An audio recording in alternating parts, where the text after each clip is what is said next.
welcome back to the show. Thank you so much for joining me to talk about your latest film, The Order. Yeah, pleasure. Nice to be with you. So I know what everyone's probably going to be thinking right off the bat here. Australian director, what's he doing making this American story that's like so relevant right now to America? And what I would say to that is I would say, well, hey, listen, yes, this was a factual thing that happened in America, but this is also unfortunately happening all over the world right now. This is certainly a global issue that we're seeing in terms of right wing nationalism and the extreme dangers that it poses to society. So I want to say, first of all, thank you very much for telling this story because I think people need to understand that even though something that took place over 40 years ago is sadly still just as relevant today. Yeah, well, I look. That was a huge reason why I sort of felt compelled to make it. Is that it sadly felt, incredibly relevant to today, and at a time too. And you're right. There's enormous division not only in America but also around the world in all different kind of pockets, including down in Australia. So, but it was just a look. The script was really such a well written script and really read as a sort of genre film. It wasn't until about halfway through that I sort of understood and realized that it was based on a true story and kind of centered around America's first kind of homegrown terrorist group. So it was quite shocking how that sort of played out. And I guess the things that interested me, same with my first film, Snowtown, of kind of what you know how does someone like a Bob Matthews kind of reach people and what sort of environment is sort of around those people to kind of for them to sort of start to search for answers in a figure like him. So they were very there was a very strong focus in the way I kind of read the script for the first time and the sort of film I saw in it. Yeah. Yeah, I'm glad you brought up Snowtown because, I was thinking a lot about your other films, True History of the Kelly Gang and Nitram, while watching this as well, and thinking to myself, man, when he read this script, what was the challenge that this one proposed to you as someone who's dabbled in the crime genre before? Well, it was all it always is when you sort of and especially when you cast someone like Nicole, is you're dealing with really kind of dangerous and unlikable figures that are kind of surrounded by kind of hate, and it's always there's something so delicate about going into those sort of characters and that sort of subject matter, in that you don't want to make them kind of likable, and at the same time you've got to understand what their pull is and why people kind of are influenced by them. So it becomes a real dance, between you know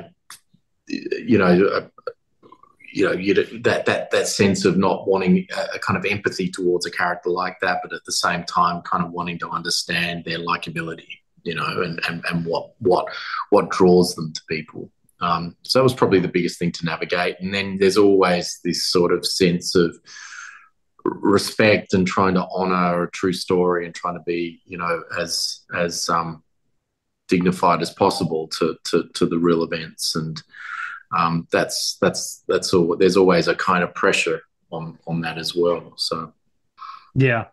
Even though this story takes place in the 80s, I have to imagine you probably, and correct me if I'm wrong here, I imagine you probably looked back at some 70s crime, like police thrillers and such, for some form of influence. I imagine. If I'm off base, stop me. But what were some of your no, influences no, in making this? no. My first sort of entry point when I was growing up to American films were those sort of, Sidney Lumet and Willy Friedkin type films, French Yeah. Connection, Clute. And, I was really engaged with those films. And there was a sort of like rawness and realness to them. And a kind of, you could feel the streets and their real locations and everything was in camera. And there was just a kind of atmosphere about those films that I always sort of loved. And I guess stylistically and I guess the fact that we did shoot a lot of it, we didn't shoot any of it on stage, that it was really about using kind of those real environments and trying to ground the actors as much as possible and using real people when we kind of could. There was an approach to making this that sort of was definitely inspired by that kind of period of filmmaking in the 70s in America. Absolutely. Your cinematographer, Adam Arkhipar, first of all, he's incredible. I need you to tell him that he needs to work more often. But beyond that, uh, there were a couple of feature films in between the last time that the two of you worked together with Assassin's Creed, I believe, if I remember correctly. What was it, just schedules aligned this time that you guys reunited, or was there another reason that he was the right choice to shoot this one for you? Yeah, I mean, look, I love him. I think he's one of the most talented people in the world. And we've done a lot of films together, and it was wonderful sort of working again together after a kind of period of time. Like I made two films back in Australia, and Adam lives in Los Angeles, and those schedules and dates didn't sort of work out, but to get the opportunity after a period of time to work with him again and see what he'd evolved to and developed to was really quite wonderful. I feel really humbled working with him. He's an extraordinary talent, but he taught me a lot about where to put a camera on this. That this wasn't about kind of shooting with four different cameras and then finding it in the edit. It was really about being very specific about the action and about the coverage and about the point of view, and where the camera kind of wanted to be. And I was open to that this time, especially this sort of feeling of, the camera being very deliberate and performers having to kind of actors having to hit marks and us choosing locations that were kind of, influenced heavily by where the camera needed to be. And I really loved it. I really appreciate it. There was a kind of classicism to it that he's really embracing at the moment that, had a huge effect on me and is a massive part of why the film has a certain look and feel and tone to it, that I'm really proud of.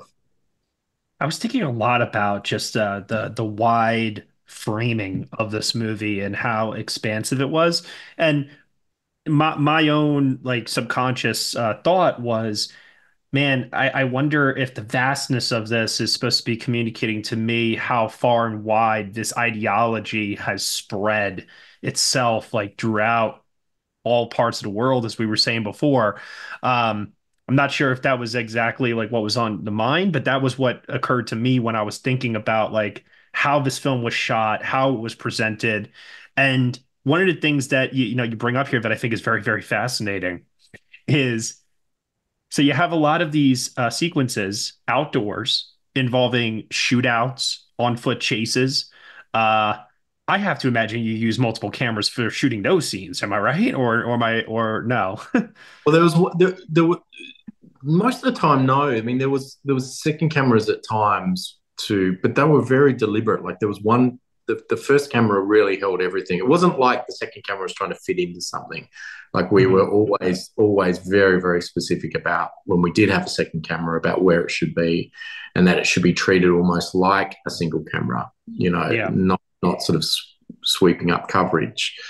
And in terms of the landscape, I mean, coming from Australia, you do get very intimidated by how vast the landscape is here, and you suddenly feel very small, and you suddenly feel like there is a much greater world out there, and at times does make the drama of us much less significant. And I felt that as soon as I went to kind of Calgary, and you're surrounded by the Rockies and those sort of badlands, that I wanted that point of view of like Husk arriving for the first time and feeling completely sort of almost overwhelmed and intimidated by it. That it was sort of, that everything was sort of almost out of reach, or that at times there was the environment going, you know what, you just got to work this shit out. Like there is a bigger thing kind of like playing here that kind of almost kind of makes what is sort of being fought out in the film kind of feel small at times. So I quite liked that sort of tension in it. And I think landscape can do that, can either do what you're saying, which is kind of like feel as though this is a bigger story, and there's something that the smallness of it actually has something quite epic and will travel. And at the same Yeah. time, I think it can do the opposite, which is sort of make the people and the sort of storytelling that you're doing feel almost kind of overwhelmed by something that's actually greater and larger. So, yeah, Yeah. that's sort of And I felt that coming from the FBI and the police who are trying to stop this. They are overwhelmed, like you said, and really with their backs against the wall at times. And I think you get great performances out of your entire cast here. But the one that I'm actually most curious to ask about is Mark Maron playing Alan Berg, because that just to me feels like the most perfect casting. You got to cast this famous radio host, and it's like, well, let's get one of the most famous like podcasters like on the planet whose voice everyone is familiar with. Can you just tell me how that came about? well, it's kind of what Alan Berg was. He was sort of someone that had a particular voice that you recognized straight away and had a real emotional sort of pull to it. I mean, Mark, I remember listening to Mark's podcast, like some of those early podcasts that he kind of did. I was just addicted to. I thought they were so amazing. And this is. I mean, he was one of the first true podcasts Yeah. casters, and sort of did it out of a necessity to kind of start to understand more about himself. And there was a kind of wonderful kind of honesty and truth to it, and rawness to it.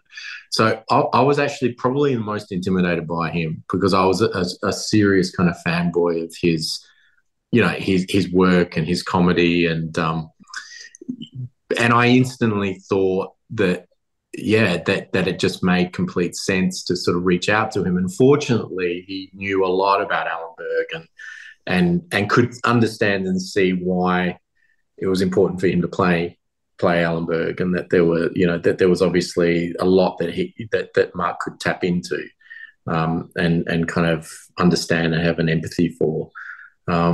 So yeah, we were very, very, very, very lucky, and I'm so grateful that Mark decided to be part of it, because it's not, it's a very specific role. I mean, it's hugely important in terms of the whole film, but it's not a Yeah. role that carried throughout the whole film in terms of screen time.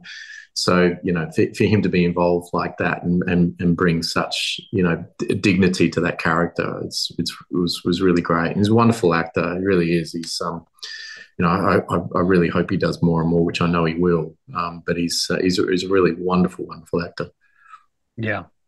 And when we think about other members of the cast here, and you think about that first time that you read that screenplay, which cast member comes to mind for you as somebody who either gave you something that you weren't expecting from when you first read the screenplay or elevated what you saw on the page? Like, which cast member would you say was like the most different than what you can recall envisioning when you first read the script?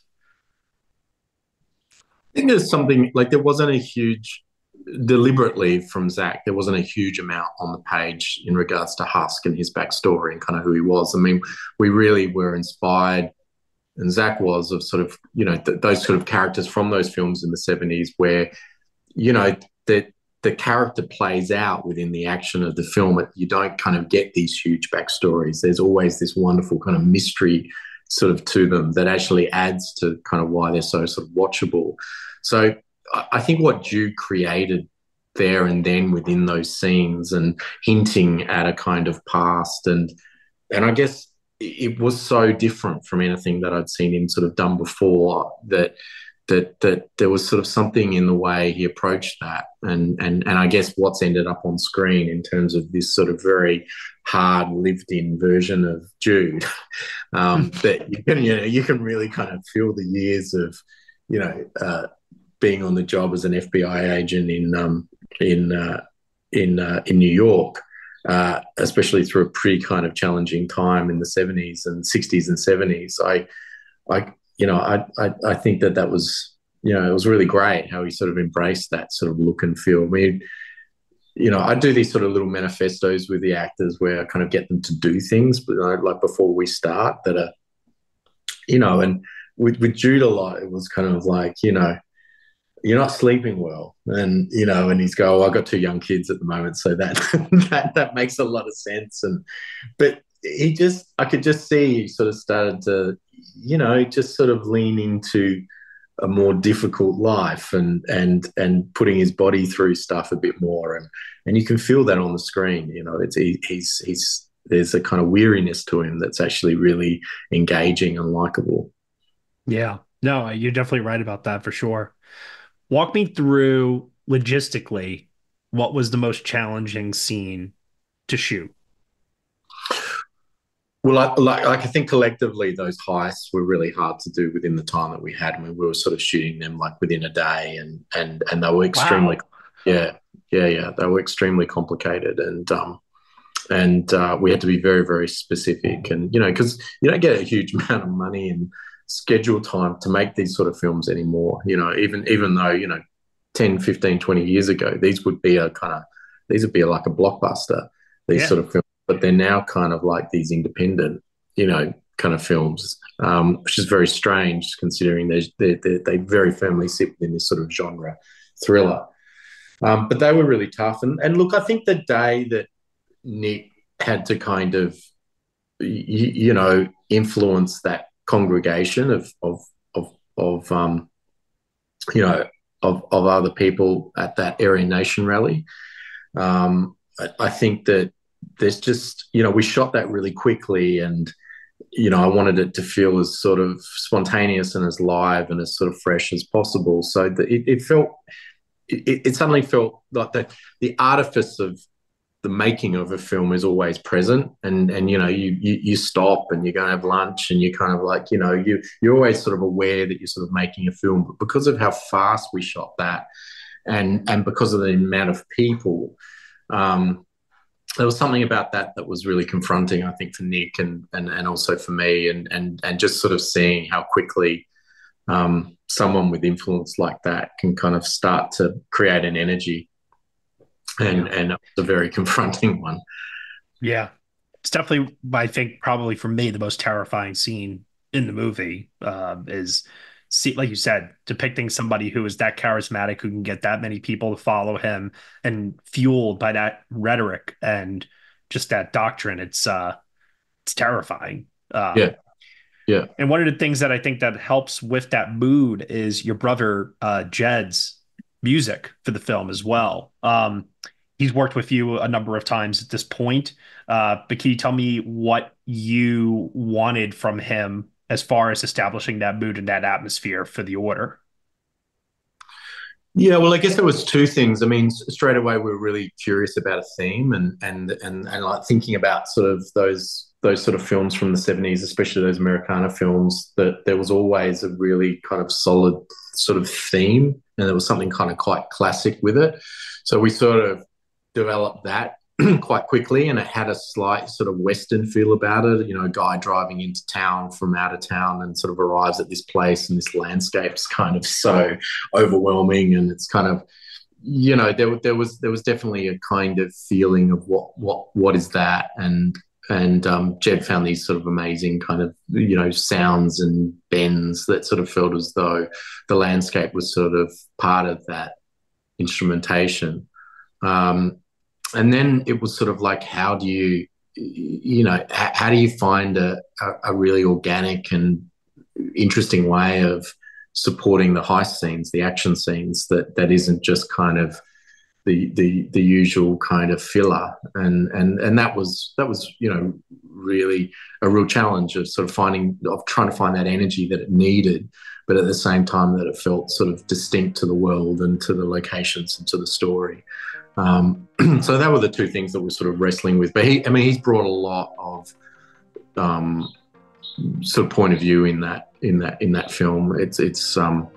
you know, the music does feel like sort of embedded in the walls of those places, and definitely in the sort of landscape and those incredible sort of skies. There's something that Jed's sort of responding to there. That he came to Calgary, and he was kind of amongst all the trees and land, and did drive up in the Rockies and stuff like that. And it was quite amazing how that sort of had an effect on him, some of the sounds there and the feeling that he was just sort of getting from that landscape. Yeah. Well, Justin, thank you so much for your time here and giving us a little bit of a preview into The Order. It is a film that, as I mentioned earlier, is sadly relevant, but hopefully that's reason enough for people to check it out. So thanks once again, man. Cheers, mate. No worries. Thank you.